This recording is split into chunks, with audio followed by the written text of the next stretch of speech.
Hey everyone, thanks for listening to the Western Hunting Hub podcast. In this episode, I am calling it the 50 Weeks in 2.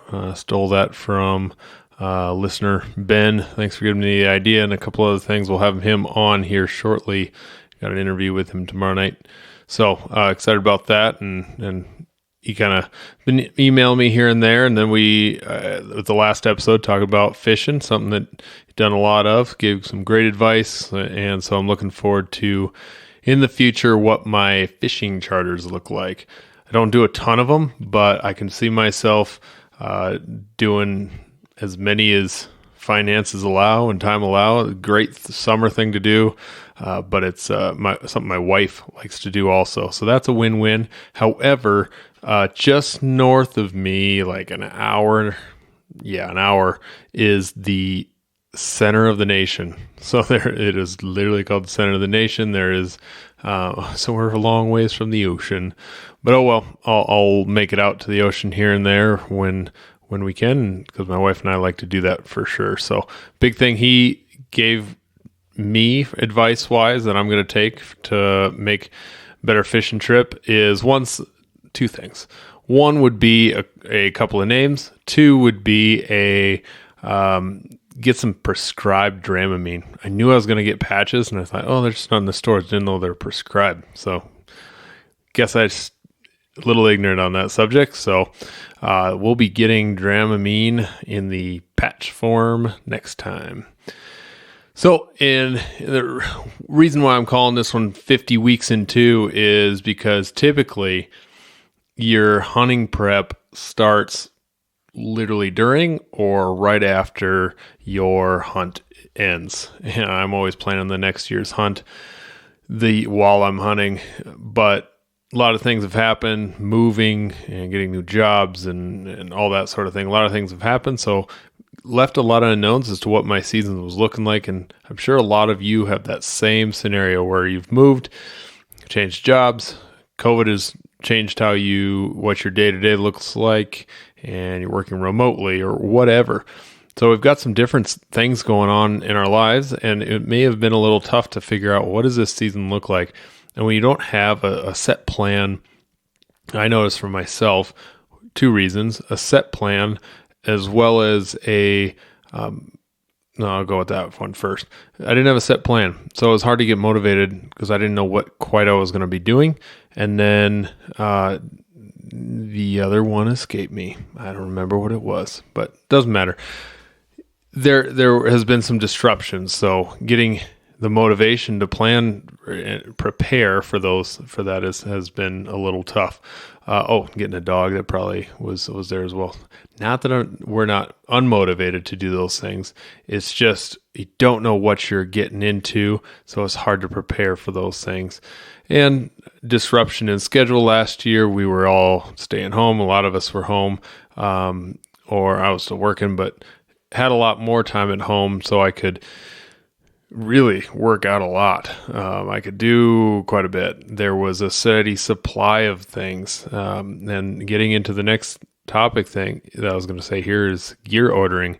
You're probably about out of time.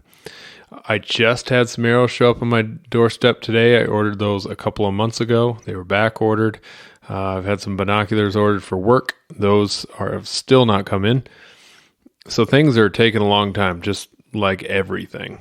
Everything you order, there's always some little supporting part in that's just not available. So if you're needing to order something, good luck. I hope you or look for a backup. I had a string issue with my bow. We'll get to that. So, but anyway, that also is back ordered. Had a string issue, so I'm sitting waiting for a string to come. And I'm T-minus 20 days to my Colorado archery elk hunt. Yeah, it's going to be a bit of an issue. It's something I don't really want to hunt with the way it is. I could, but it's just that little bit of fraying.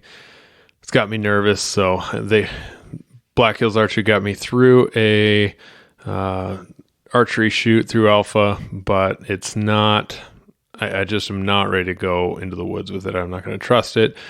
But with that, I'm going to have to spend some time shooting. So there's that deal. that's going to set me back a little bit. Things are not going to be the same. String's going to be tight. I'm going to have to put a lot of arrows through it, get that string stretched through. So get your gear ordered. I always see the dehydrated food and all those things just get out of stock. Already we're out of stock on a lot of things. So you could be out of luck on some of that, but you can always make your own. Come up with some alternatives for some of this gear that you really think you need or you're planning on updating. Maybe just do it next year when supply is back up, hopefully. Also, if you really haven't figured out what tags you want yet, there's still a lot out there. There's quite a few over-the-counter tags available in many Western states, so you can go figure out some kind of over-the-counter. Leftovers are always a good opportunity. I've gotten great deer on leftovers. The big one is reissue. I really like playing the reissue game. My little secret last year was I got this program that would text me when a new tag hit the reissue leftover list, and I would go on there as soon as it was notifying me within 60 seconds. I'd go on there, purchase it, and that's how I got a really good tag. Now Colorado, the only reason I'm telling you that is because now Colorado has changed that to a preview list every Tuesday, and then you can go on and buy it every Wednesday up until or into the season. So that's going to be a little different. Not going to be able to play the system there very well, and I guess it does even the playing field and gives us some time to where we're not spending a lot of time at work hitting the refresh button on the leftover list. So there's those opportunities, and I know Colorado does that, and there's a lot of other states that do the reissue. I mean, people are turning in tags. What are they doing with those tags? Are they giving them back out to the public, or are they hoarding them? I would imagine most states are giving them out in some fashion. Next on my list is lots of dog training going on with this little pup. She's sitting on my lap right now.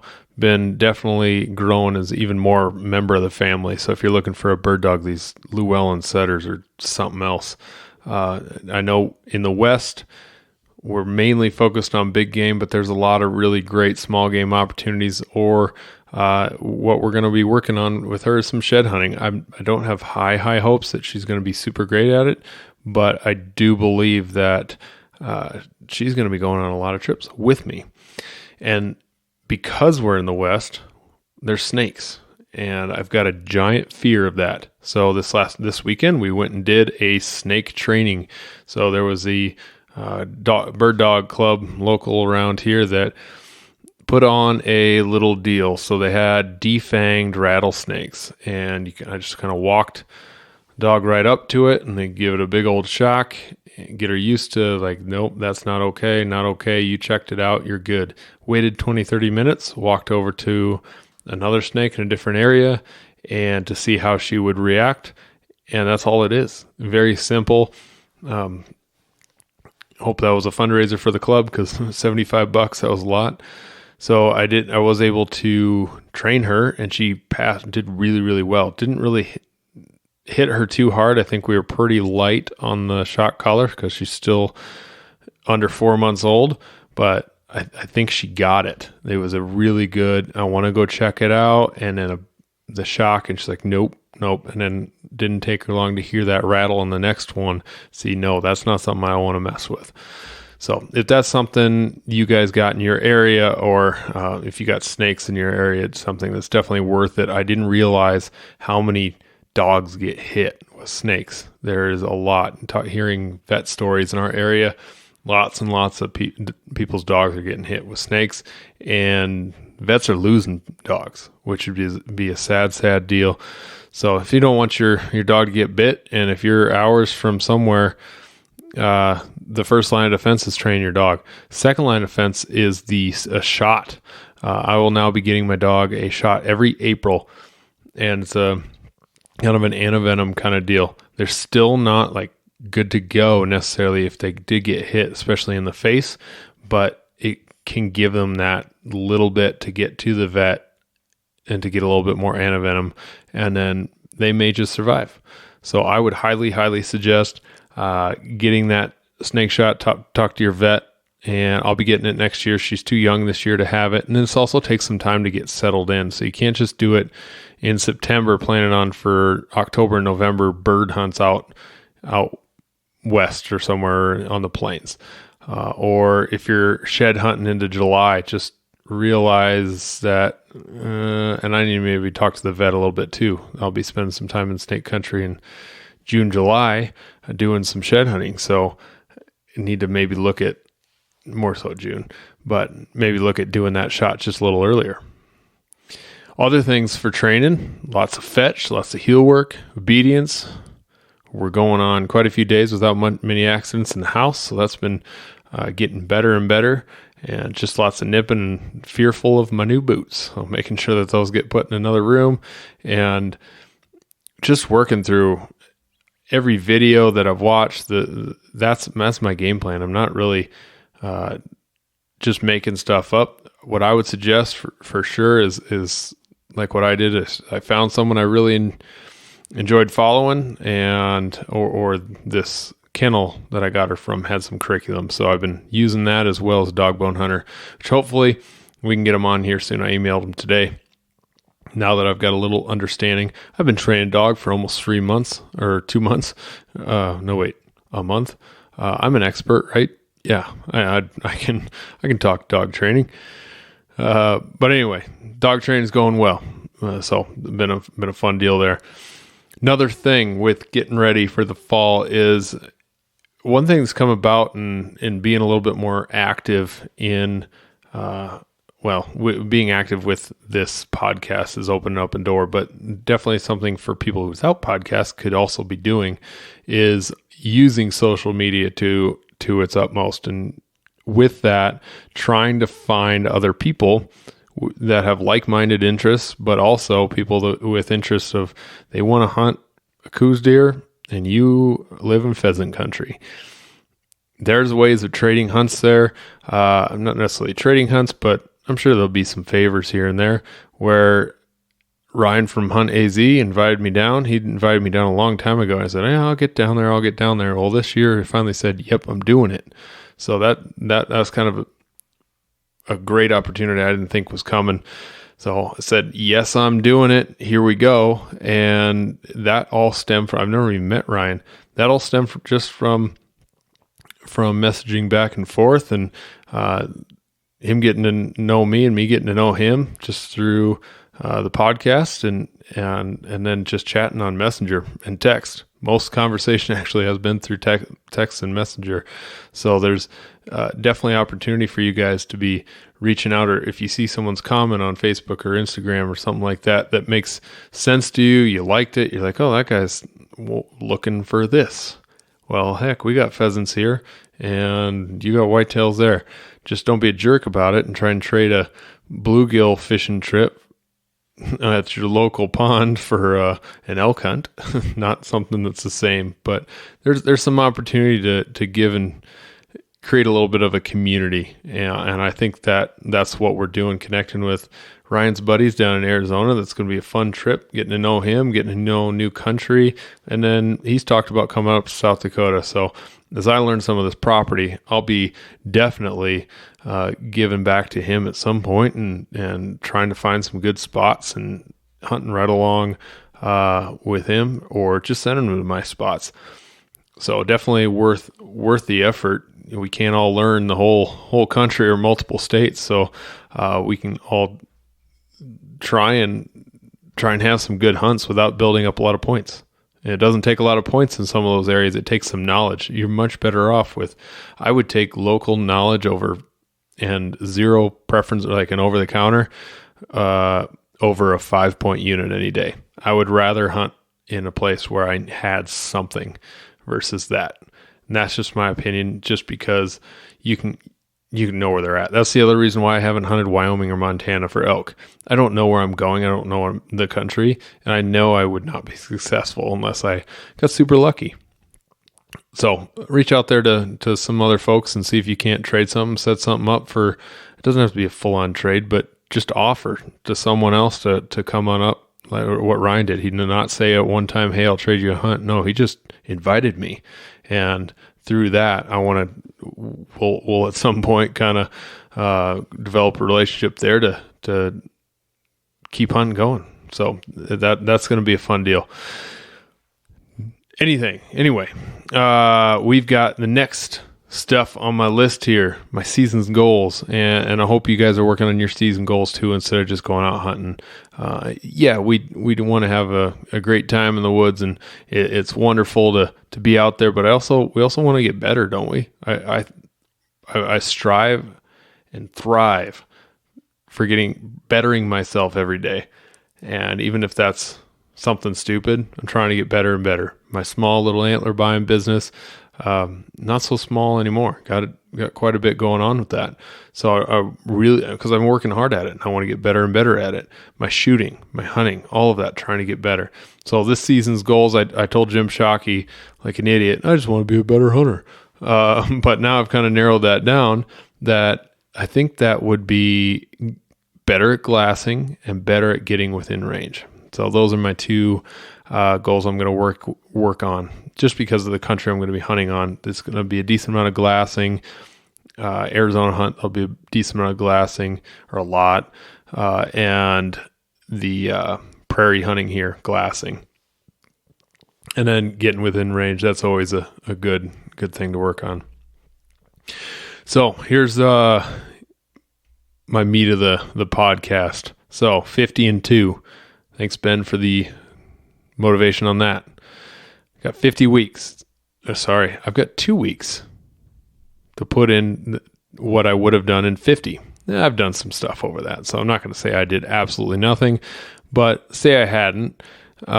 Here's my 4 things that I am working on, and I thought that this could be useful. If you still want to pull a hunt out of your butt there and go do something, you don't know what it is, I would suggest these 4 things are what you're working on: a hunt plan, your shooting, your physical fitness, and your gear. So first off, my hunt plan, started making some calls and shooting some texts about who's hunting, because now it is just me going to Colorado. Unfortunately, my dad can't make it this year, so it's just me going, and I had to take the opportunity to go. So I'm going to go by myself, but there's still some people out there that I'm sure I will connect with. So I'm working on my hunt plan, talking to people, starting to look at some maps, drop some waypoints, and then I'll work on my A through Z list for game plan, where I'm going opening day or the day I get there, and then just continue working through that list. So I always have an idea of where I want to go, and not just an ABC, run out of that plan like, well, I have no idea what I'm going to do. So I'm thinking I travel all that way, I'm going to be busy the entire time, either hiking, hunting, or driving in a new spot. I should be doing something around those things the entire time. If I can keep covering ground, if I can keep going to those new spots and not just thinking about what my hunt plan is, then I'm just going to have more opportunities. My shooting, took a big break there after Alpha, just because I was nervous about my bow. I thought my bow string would be in, and it's just taking forever. So, whoops. Bowstring's not even in yet. So I picked up my shooting again in these 2 weeks or 20 days I got. Shooting, trying to get everything dialed in. Shot today, looks good. Looks really good, but I just want to keep practicing out to that 80 yards to make sure I can make that 40-yard shot, no problem. Physical fitness, the worst part, there's 20 days. You're not going to lose 50 pounds in 20 days. Or even 10 pounds necessarily. I don't need to lose weight, but say for the 20, 30-year-old, I'd even say a fit 40, 50-year-old that is going on a hunt, you can kind of push through it. However, if you're unhealthy, you got to be careful. Just because your heart may not be the strongest, you can push through some things, but that could be detrimental to you because your heart is not conditioned. Your body will tell you when you're done. And that could be a bad deal. So I got to do something. I also don't want to be in Colorado and hiking up a hill and the next day and then the following day is just being sore. So here's my 20-day plan. It's more like a 2-week plan because there will be days off in there. 2 solid weeks of working out. It's going to be pretty simple, pretty light. That's going to consist of a week of running, 2.5, 3 miles at a time. Not too much of a big deal. With that, a little core work, a few push-ups. All I'm doing there is getting my legs sore, getting things tuned up, getting some oxygen in my lungs stretched out a little bit, feeling good. And then the following week, I'm going to move to a pack and start doing some rucks right up my hill here, getting some elevation, keep working on that leg strength. So if I can work through some soreness in 20 days, I feel like I could push through, and I'm not going to be in great shape by any means. No way. I'm not going to be in great shape, but 2 weeks is enough to do something to make sure I'm not going to hurt myself. I'm also going to work through some of those initial pains and that sort of deal.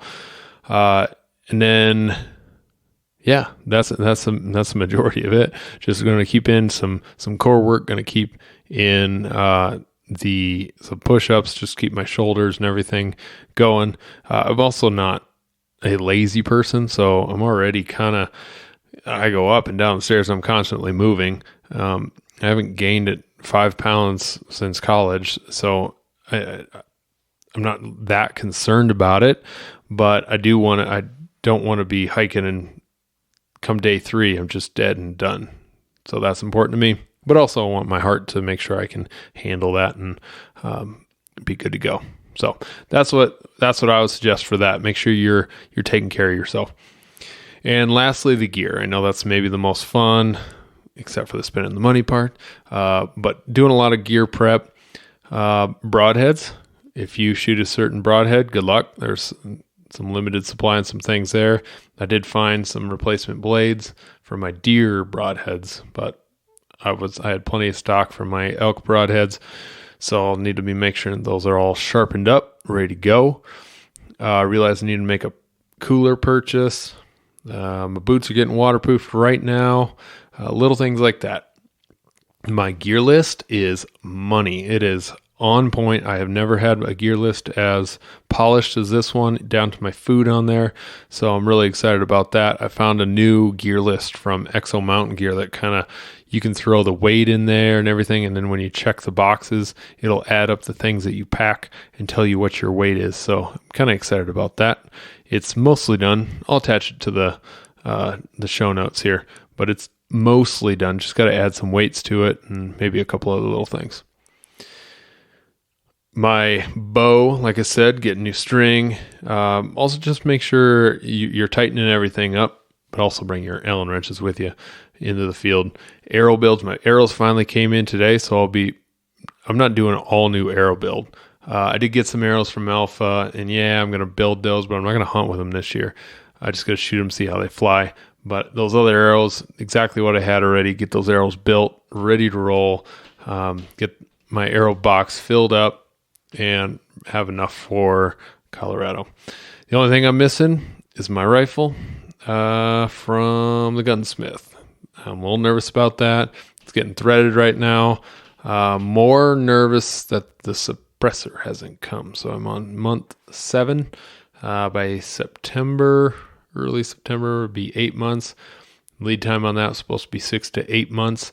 So could be in any day now. Who knows? Or it could be in a couple of months. Never know how things are going. So going to have to figure out a plan for that. And maybe I just won't buy a bear tag, or who knows? A gun's coming with me. It just might not be that gun, or I'll shoot it just without the suppressor on it. So, well, anyway, that's my 50 or my 2 and 50. Trying to prep in a short amount of time, and I knew I was pushing it, kind of not getting things ready. So, but I'm probably speaking to the choir here. A lot of people don't get really ready until the season. I'm always thinking about hunting and constantly doing some prep work, but not like I have in the past. So there's your little rundown of what you guys can do. Get your hunt planned, get some shooting, get a little bit of physical, get some gear ready, and you got it. You got enough to get out in the field and go have a good time. Alrighty, I'll be getting some more guests on here shortly, so it's not just me. Apologize if that's what you prefer. But thanks for listening. Talk to you next time. Got a deed to the land, but it ain't my ground. This is God's country.